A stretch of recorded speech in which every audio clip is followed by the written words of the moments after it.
ಆತ್ಮೀಯ H16 news ಅರ್ಥಾತ್ ಹೇ ಸೀತಾರಾಮ್ಗೆ ಸ್ವಾಗತ. ನಾನು ನಿಮ್ಮವ ಅಥವಾ ಮಲ್ಲಪ್ಪ ಜೋತವ್ರ. ಆತ್ಮೀಯರೇ, ಬಜೆಟ್ ಬಗ್ಗೆ ಚರ್ಚೆ ನಡೀತಾ ಇದೆ. ಬಜೆಟ್ ಓದ್ತಾ ಇದ್ದಾರೆ ನಮ್ಮ ನಿರ್ಮಲಾ ಸೀತಾರಾಮನ್ರವರು. ಜೊತೆಗೆ ನಮ್ಮ ಮೀಡಿಯಾ ಅತ್ಯಂತ ಖುಷಿಯಿಂದ ಕುಣಿತಾ ಇದೆ. ಯಾಕಂದರೆ 12,75,000ವರೆಗೆ ತೆರಿಗೆ ವಿನಾಯಿತಿ, ಬಂಪರ್ ಲಾಟ್ರಿ ಈ ರಂಗೆ ಹೇಳ್ತಾ ಇದ್ದಾರೆ. ಭಾಳ ಸಂತೋಷ ಬಂಪರ್ ಹತ್ತಿದವ್ರಿಗೆ. ಆದರೆ ಇಲ್ಲೇ ನಾವು ವಿಚಾರ ಮಾಡುವಂಥದ್ದು ಏನಪ್ಪ ಅಂದ್ರೆ, ಅದ್ರ ಜೊತೆಗೆ ಇನ್ನಷ್ಟು ಟ್ಯಾಕ್ಸ್ ಬಗ್ಗೆ ಮಾತಾಡೋದು ಏನಪ್ಪ ಅಂದ್ರೆ, 16-20 ಲಕ್ಷಕ್ಕೆ 20% ಟ್ಯಾಕ್ಸು, 20-24ವರೆಗೆ 25 ಟ್ಯಾಕ್ಸು, 24 ಲಕ್ಷ ಮೇಲೆ 30% ಟ್ಯಾಕ್ಸು, 0.40% ಥಿಂಗ್ ಲಿಸ್ಟ್ ಕೊಟ್ಟು ಬಿಡುಗಡೆ ಮಾಡ್ತಾ ಇದ್ದಾರೆ. ಭಾಳ ಸಂತೋಷ. ಮಧ್ಯಮ ವರ್ಗದವ್ರಿಗೆ ಸ್ವಲ್ಪ ರಿಲೀಫ್ ಸಿಕ್ತು, ಸಂತೋಷ. ಯಾಕಂದ್ರೆ ಪಾಪ ಅವರು 30% ಇಲ್ಲಿವರೆಗೆ ಟ್ಯಾಕ್ಸ್ ಕೊಡುವಂಥದ್ದಿತ್ತು, ಸ್ವಲ್ಪ ರಿಲ್ಯಾಕ್ಸೇಷನ್ ಬೇಕಾದ. ಇದಕ್ಕೆ ನಾವು ಸಂತೋಷ ಪಡೋರು. ಆದರೆ ಇದ್ರ ಬಿಟ್ಟು ಮತ್ತೇನು ಕೊಟ್ಟಿದ್ದಾರೆ ಅವರು? ಬಡವರಿಗೆ ನೇರವಾಗಿ ಹೆಲ್ಪ್ ಆಗುವಂಥದ್ದು, ಕೃಷಿಕರಿಗೆ ಹೆಲ್ಪ್ ಆಗುವಂಥದ್ದು, ಶಿಕ್ಷಣಕ್ಕೆ ಹೆಲ್ಪ್ ಆಗುವಂಥದ್ದು, ಮೇನ್ ಇವು ಬಡವರಿಗೆ, ಜೊತೆಗೆ ಆರೋಗ್ಯಕ್ಕೆ, ಶಿಕ್ಷಣಕ್ಕೆ ಮತ್ತು ಕೃಷಿಗೆ ಏನು ಕೊಟ್ಟಿದ್ದಾರೆ? ಯಾಕೆ ಕೃಷಿನೇ ಬೇಸು. ಕೃಷಿ, ಅದ್ರ ಜೊತೆಗೆ ಶಿಕ್ಷಣ, ಅದ್ರ ಜೊತೆಗೆ ಆರೋಗ್ಯ, ಈ ಮೂರು ಎಲ್ಲರೂ ಸಿಗಬೇಕಾದಂಥ ವಿಷಯಗಳು. ಅದಕ್ಕೆ ಏನು ಖರ್ಚು ಮಾಡ್ತಾ ಇದ್ದಾರೆ ಇಡೀ ದೇಶದ ಮಟ್ಟದಲ್ಲಿ? ಇದನ್ನು ನಾವು ಇಲ್ಲಿ ಗಮನಿಸಿದಾಗ ನೋವು ಅನ್ನಿಸ್ತದೆ. ಜೊತೆಗೆ ಇದ್ರ ಬಗ್ಗೆ ಏನಪ್ಪ ಇವರಿಗೆ ಕಾಳಜಿ ಇಲ್ವಾ? ಈ ಬಡವರ ಬಗ್ಗೆ, ರೈತರ ಬಗ್ಗೆ, ಶಿಕ್ಷಣದ ಬಗ್ಗೆ, ಆರೋಗ್ಯದ ಬಗ್ಗೆ ಏನು ಇವ್ರಿಗೆ ಕಾಳಜಿ ಇಲ್ವಾ? ಯಾಕಂದರೆ ಲಾಸ್ಟ್ ಇಯರ್ಗಿಂತ ಮತ್ತೆ ಕಡಿಮೆ ಮಾಡುವಂಥ ಎಲ್ಲ ಸೂಚನೆಗಳು ಕಂಡು ಬರ್ತಾ ಇದೆ. ನೋಡಿರಿ, ಕೃಷಿಗೆ 1,71,437 ಕೋಟಿ ರೂಪಾಯಿ ಖರ್ಚು ಮಾಡ್ತಾ ಇದ್ದಾರೆ. ಹೋದ ಸಲ 2 ಲಕ್ಷನೂ ಮಾಡಿದ್ರು ಸಮಥಿಂಗು. ಈಗ ಅದು ಕಡಿಮೆ, ಮತ್ತು ಏನು ಬೆಲೆನೇ ಇಲ್ವಾ ಕೃಷಿಗೆ? ಅದ ನಂತರ ಶಿಕ್ಷಣಕ್ಕೆ 1,22,650 ಕೋಟಿ ರೂಪಾಯಿ ಬಿಟ್ಟಿದ್ದಾರೆ. ಇದು ಎಷ್ಟು ಕಡಿಮೆ ರೀ ಇಡೀ ರಾಷ್ಟ್ರ ಮಟ್ಟದಲ್ಲ. ಇನ್ನು ಆರೋಗ್ಯದಲ್ಲಿ 98,311 ಕೋಟಿ ರೂಪಾಯಿ ಇಟ್ಟಿದ್ದಾರೆ. ಇದನ್ನು ನೋಡಿದಾಗ ನಮ್ಮದು ಆರೋಗ್ಯದ ಪರಿಸ್ಥಿತಿ ಏನು ಬಡವರದು? ಕೊಳ್ಳೋ ಶಕ್ತಿ ಇಲ್ಲ, ಮಾರ್ಕೆಟ್ ನಮ್ಮ ಕೈಯಲ್ಲಿಲ್ಲ, ರೈತಗೆ ಒಳ್ಳೆ ಮಾರ್ಕೆಟ್ ಸಿಗಲಿಲ್ಲ. MSP ಬಗ್ಗೆ ಮಾತಾಡ್ತಿಲ್ಲ. MS ಕಾನೂನು ಇಲ್ಲ. ಸಾಲ ಮನ್ನಾ ದೂರದ ಮಾತಿದು. ಇವ್ರು ಸಾಲ ಮನ್ನಾ ಇಲ್ಲ ರೈತರಿಗೆ, ಅದು ದೂರ ಹೋಗಿಬಿಡ್ತು. ಇನ್ನು ಸ್ವಾಮಿನಾಥನ್ ಆಯೋಗ ಬಗ್ಗೆ ಅಂತ ಅದು ತರುವಾಗಿಲ್ಲ ರೀ ಅನ್ನುವಷ್ಟು ಮಟ್ಟಿಗೆ ಮಾತಾಡ್ತಾ ಇದ್ದಾರೆ. ಅಂದಾಗ ಈ ದೇಶ ಉದ್ಧಾರ ಯಾವಾಗ ಆಗ್ಲಿಕ್ಕೆ ಸಾಧ್ಯದ? ಮಿಡಲ್ ಕ್ಲಾಸ್ ಏನೋ ಸಮಾಧಾನ ಮಾಡಿದರು. ನಾವು ಎಲೆಕ್ಷನ್ಗಳಿದ್ದಾವೆ, ಮತ್ತೇನಿದ್ದಾವೆ, ದೆಹಲಿಯಲ್ಲಿ ಎಲೆಕ್ಷನ್ ಅದ, ಈಗ ಅಲ್ಲಿ ಹೆಚ್ಚು ಮಿಡಲ್ ಕ್ಲಾಸ್ ಜನ ಇದ್ದಾರೆ. ಅವ್ರಿಗೆ ಸ್ವಲ್ಪ ರಿಲೀಫ್ ಸಿಕ್ಕ ಒಳ್ಳೇದಾಯ್ತು ರೀ, ಭಾಳ ಒಳ್ಳೇದಾಯ್ತು ರೀ ಅನ್ನುವಂಥ ಖುಷಿ ಪಡೋಂಗೆ ಮಾಡ ಇನ್ನೊಂದು ಕಡೆ ಜೋರ್ದಾರ ಹೊಡೆದಾಗ ಕೊಟ್ಟಿದ್ದಾರೆ. ಇದರಿಂದಾಗಿ ಈ ದೇಶ ಉದ್ಧಾರ ಆಗಿದ್ರೆ ಹೇಗಾಗ್ತದೆ? ಈಗ ಮತ್ತೆ ನೋಡಿರಿ, ಕೃಷಿಗಿರಿ ಎದಕ್ಕೆ ಸಾಲ್ತದ್ರಿ ಇದು? 1,71,437 ಕೋಟಿ ರೂಪಾಯಿ ಲಾಸ್ಟ್ ಇಯರ್ನ ಹೇಳ್ತೀನಿ. ಬಜೆಟ್ ಅದು 2-3 ತಿಂಗಳಲ್ಲಿ 2 ಲಕ್ಷ ಕೋಟಿ ರೂಪಾಯಿ ಖರ್ಚು ಮಾಡಿ ಹೋಗ್ಬಿಟ್ಟಿದ್ರು ಈ ಒಂದು ಇನ್ಫ್ರಾಸ್ಟ್ರಕ್ಚರ್ಗೆ ಅಂತಾರೆ, ರೋಡಿಗೋ ಮತ್ತದಕ್ಕೋ. ಇದೊಂದು ವರ್ಷಕ್ಕಿಟ್ಟಿದ್ದಾರೆ. ಶಿಕ್ಷಣದ ಕೇಳೋ ಆಗಿಲ್ಲ ಇದು. ಇದರಿಂದ ಅವ್ರು ಪೇಮೆಂಟ್ ಸಹಿತ ಆಗೋದಿಲ್ಲ. ಇದು 1,22,650 ಕೋಟಿ ರೂಪಾಯಿ ಇಟ್ಟಿದ್ದಾರೆ. ಮೇನ್ ಇವೆಲ್ಲ ಮುಖ್ಯ ರೀ, ಕೃಷಿ, ಶಿಕ್ಷಣ ಮತ್ತು ಆರೋಗ್ಯ. ಇವು ಮೂರನೇದ್ದು. ಆರೋಗ್ಯದಲ್ಲಿ 98,311. ಯಾರಿಗೇನು ತೋರಿಸ್ತೀರಿ? ಏನು ಯಾವ ರೋಗ ಕೊಡೋದು? ಒಂದಿಷ್ಟೇನೋ ಘೋಷಣೆ ಇಟ್ಟಿದ್ದಾರೆ. ಎಲ್ಲಪ್ಪ ಆತ್ಮನಿರ್ಭರ ಮತ್ತೇನೋ ಹೇಳ್ತಾ ಇದ್ದಾರೆ. ಆರೋಗ್ಯ ಅವ್ರಿಗೆ ಹೆಲ್ಪ್ ಆಗುವಂಥದ್ದು ಮಾತಾಡ್ತಾರೆ. ನಾವು ಹೆಲ್ಪ್ ಮಾಡ್ತೀವಿ ಅಂತ ಹೇಳ್ತಾರೆ. ನಾವು ಗುಳಿಗೆ ರೇಟ್ ಕಡಿಮೆ ಮಾಡಿದ್ವಿ ಅಂತ ಹೇಳ್ತಾರೆ. ಕ್ಯಾನ್ಸರ್ಗೆ ನಾವು ಅವಕಾಶ ಕೊಡ್ತೀವಿ ಅಂತ ಹೇಳ್ತಾ ಇದ್ದಾರೆ. ಆರೋಗ್ಯ ಭಾಗ್ಯದ ಬಗ್ಗೆ ಆಯುಷ್ಮಾನ್ ಭಾರತ ಅಂತ ಹೇಳ್ತಾರೆ. ಎಷ್ಟು ಜನಕ್ಕೆ ಕೊಡ್ತಾ ಇದ್ದಾರೆ, ಎಷ್ಟು ಮುಟ್ಟಿದೆ, ಎಷ್ಟು ಜನ ಇದಕ್ಕೆ ಉದ್ಧಾರ ಆಗಿದ್ದಾರೆ ಅಂತ. ಇನ್ನುಳಿದ ರೋಗಗಳಿಗೆ ಇಲ್ಲಿ ಏನು ವ್ಯವಸ್ಥೆನೇ ಇಲ್ಲ. ಈಗಾಗಲೇ ಕೆಲವೊಂದು ರಿಪೋರ್ಟ್ ನೋಡಿದ್ವಿ ನಾವು. ಈವನ್ ನಮ್ಮ ಸರ್ಕಾರಿ ದವಾಖಾನೆಗಳೆಲ್ಲ ಗುಳಿಗೆಗಳು ಸಿಗ್ತಾ ಇಲ್ಲ ಅಂತೇಳಿ. ಮತ್ತು ಇಷ್ಟು ಬಜೆಟ್ ಬಿಟ್ಟಾಗ ಯಾರಿಗೇನು ಕೊಡಲಿಕ್ಕೆ ಸಾಧ್ಯ? ಅವ್ರು ಪೇಮೆಂಟ್ ಆಗೋದಿಲ್ಲ ಡಾಕ್ಟ್ರಲ್ಲಿ ಕೆಲಸ ಮಾಡೋರಿಗೆ. ಅಂದಾಗ ಬದುಕೋದು ಹೆಂಗೆ? ನಿಜವಾಗಿಯೂ ಅತ್ಯಂತ ನೋವಿನ ವಿಷಯ. ಕೃಷಿಗೆಂದು ಮುಗಿದೋಗ್ಬಿಡ್ತು. ಏನು ಉದ್ಧಾರ ಆಗೋ ಸಾಧ್ಯತೆಗಳಿಲ್ಲ. ಹೋಗಲಿ ಕಡೆಗೆ MSP ಬಗ್ಗೆ ಯಾರಾದರೂ ಕಾನೂನು ಮಾಡೋದನ್ನಂದ್ರೆ ಅದು ಎಲ್ಲಿ ಮಾತೂ ಇಲ್ಲ, ಶಬ್ದ ಇಲ್ಲ. ಅದು MSP ಬಗ್ಗೆ ಭಾಳ ಮಹತ್ವದ ರೀ. ಮಿನಿಮಮ್ ಪ್ರೈಸ್ ರೇಟ್ ಕೊಡಬೇಕಾಗಿತ್ತು ಪಾಪ ರೈತರಿಗೆ. ಈಗ ನಮ್ಮ ಆ್ಯಂಕರ್ಗಳು ಅದೇ ರೀತಿ ಆಗಿದ್ದಾರೆ, ನಮ್ಮ ಮೀಡಿಯಾಸ್ ಹಾಗಾಗಿಬಿಟ್ಟಿದೆ. ಇವತ್ತು ನೋಡಿರಿ, ಸ್ವಾಮಿನಾಥನ್ ಆಯೋಗ ಅಂದ್ರೆ ಎಲ್ಲ ತುಟ್ಟಿ ಆಗಿಬಿಡುತ್ತೆ ಮಾರ್ಕೆಟ್ ಅಂತ ಹೇಳ್ತಾ ಇದ್ದಾರೆ. ಸ್ವಾಮಿನಾಥನ್ ಆಯೋಗ ಅಂದ್ರೆ ತುಟ್ಟಿ ಹೆಂಗೆ ಆಗ್ತದೆ ರೀ? ಪಾಪ ರೈತ ಒಂದು ಬೆಳೆದ ಬೆಲೆಗೆ ಮಿನಿಮಮ್ ರೇಟ್ ಕೊಡ್ಬೇಕಲ್ಲ ಅವ್ರಿಗೆ.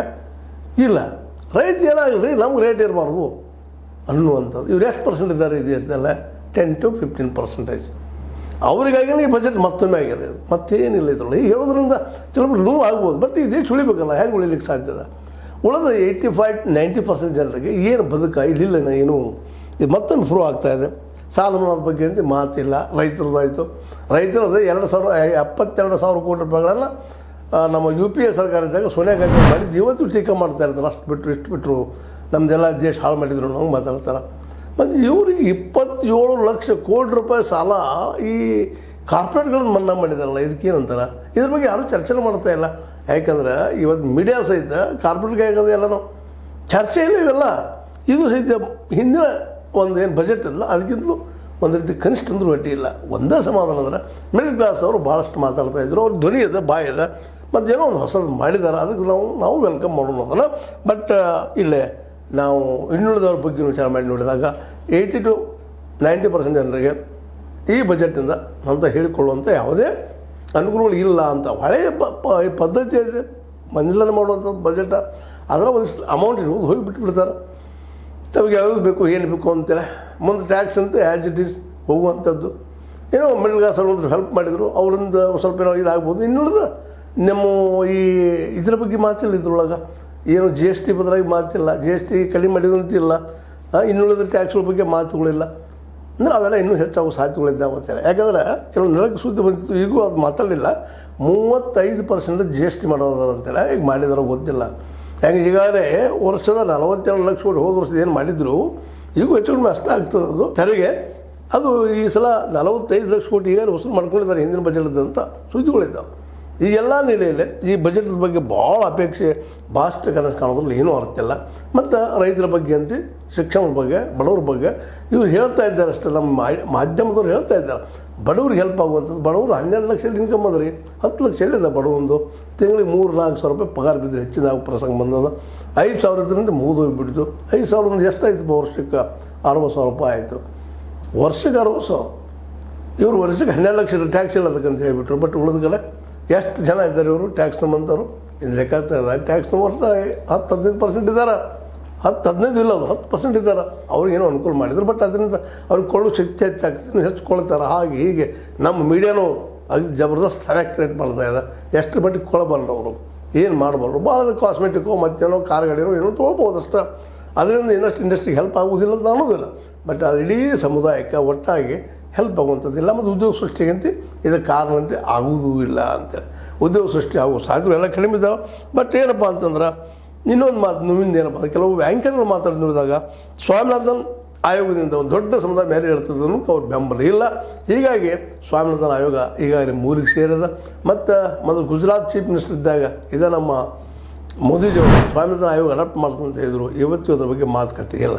ಮತ್ತು ರೈತರ ಸಾಲ ಮನ್ನಾ ಬಗ್ಗೆ ಎಲ್ಲೂ ಚರ್ಚೆ ಇಲ್ಲ. MSP ನೋ ಚರ್ಚೆ, ನೋ ಡಿಸ್ಕಷನ್. ಅಂದರೆ ಇವೆಲ್ಲ ಹಿಂಗೆ ಮುಂದುವರಿಯುವಂಥದ್ದು. ಮತ್ತು ಇನ್ನಷ್ಟು ಆರ್ಥಿಕ ವ್ಯವಸ್ಥೆ ಮತ್ತಷ್ಟು ಮೇಲಿಂದ ಕೆಳಗೆ ಹೋಗುವಂಥ ಪರಿಸ್ಥಿತಿ ಬಂದದ. ಹೀಗಾಗಿ ಇಲ್ಲಿ ಇನ್ಫ್ಲೇಷನ್ ಆಗಿರ್ಬೋದು, ಮತ್ತೇನಾಗಿರ್ಬೋದು, ಡಾಲರ್ ಎದರ ರೂಪಾಯಿನ ಮೇಲೆ ಬರೋದು ಯಾವ ಇಂಡಸ್ಟ್ರಿಗಳು ಘೋಷಣೆ ಆಗಿಲ್ಲ. ಮತ್ತು ಅದೇ ಕಾಲಕ್ಕೆ PSUಗಳು ನಮಗೆ ಸ್ಥಾಪನೆ ಮಾಡ್ತಾ ಅಂತ ಅನ್ನುವಂಥದ್ದು ಇನ್ನೂ ಇಲ್ಲ. ಎಲ್ಲ ಪ್ರೈವೇಟ್ದವರಿಗೆ ಅವ್ರು ಮಾಡ್ತಾರೆ ಅನ್ನೋಂಥ ಭರವಸೆಯಿಂದ ಇದು ಸಹಿತ ಅದೇ ರೀತಿ ಬಜೆಟ್ ಹೋಗ್ಯದ. ಒಂದು ಸಮಾಧಾನ ಅಂದ್ರೆ ಮಿಡಲ್ ಕ್ಲಾಸ್ದ ಕೆಲವೊಂದು ಎಷ್ಟು ಟ್ಯಾಕ್ಸ್ ಕಟ್ತಾರೆ ತಿಂಗಳಿಗೆ 1 ಲಕ್ಷ, ಅಂಥವ್ರಿಗೆ ಒಂದಿಷ್ಟು ಹೆಲ್ಪ್ ಆಗ್ಯದ. ಎಲ್ಲ ಅವ್ರು ಶೂನ್ಯಪ್ಪ ಅಂತೇಳಿ.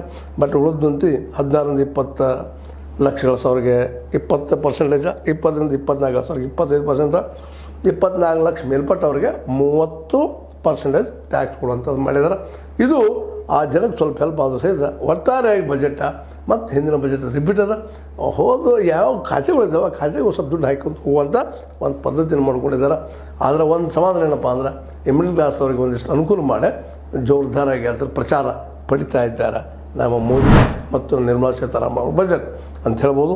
ಏನೂ ಆಗಲಿ ರೈತರಿಗೆ, ಆರೋಗ್ಯಕ್ಕೆ, ಬಡವರಿಗೆ ಇವ್ಯಾವುದೇ ಮತ್ತು MSP ಇವ್ಯಾವ ಕೊಟ್ಟಿಲ್ಲ. ಅವ್ರಿಗೆ ಹೆಲ್ಪ್ ಆಗೋ ಸಾಧ್ಯತೆಗಳಿಲ್ಲ. ಈಗ ಈ ಬಜೆಟ್ ಬಗ್ಗೆ ಏನು ದೊಡ್ಡ ನಿರೀಕ್ಷೆ ಇತ್ತು ಅದು ನಿರೀಕ್ಷೆ ಇವತ್ತು ಹುಸಿ ಆಗಿದೆ ಅಂತೇಳಿ ಹೇಳ್ತಾ, ಇದು ನಿಮಗೆ ಲೈಕ್ ಆಗಿರ್ಬೋದು. ಮತ್ತು ಇನ್ನಷ್ಟು ಡೆವಲಪ್ಮೆಂಟ್ ಮತ್ತೆ ಮಾತಾಡೋಣ ಅಂತೇಳಿ ಇದು ನಿಮ್ಗೆ ಲೈಕ್ ಆಗಿರ್ಬೋದು. ಲೈಕ್ ಮಾಡಿ, ಶೇರ್ ಮಾಡಿ, ಕಮೆಂಟ್ ಮಾಡಿ, ಜೊತೆ ಸಬ್ಸ್ಕ್ರೈಬ್ ನಿಲ್ಲಿಸ್ಕೋಬೇಡ್ರಿ. S16 ನ್ಯೂಸ್ ಇದು ಸತ್ಯದ ಕೈಗನ್ನಡಿ. ವಂದನೆಗಳು.